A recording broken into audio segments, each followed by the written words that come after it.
जब हर साल खेसारी भैया का जन्मदिन आता है तो खेसारी भैया कुछ ऐसे काम करते हैं जिन कामों को देखने के बाद हर खेसारी फैन को गर्व होता है। जी हां दोस्तों, जब आपकी खेसारी भैया का जन्मदिन आया तो खेसारी भैया ने एक बहुत ही बड़ा काम किया। उन्होंने शिक्षा के क्षेत्र में ये काम किया जिसको देखने के बाद मुझे तो अंदर से भाई बहुत ज्यादा खुशी हुई।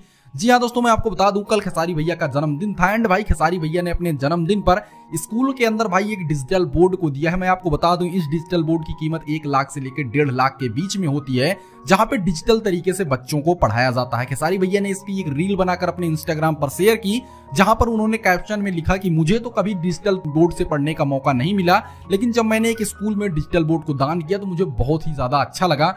जी हाँ दोस्तों, कभी कभी शिक्षा के क्षेत्र में जब ऐसे काम हमारे सुपरस्टारों द्वारा किए जाते हैं तो अंदर से बहुत ज्यादा खुशी मिलती है। वैसे दोस्तों इसके बारे में आपकी क्या राय है, हमको कमेंट जरूर कीजिए।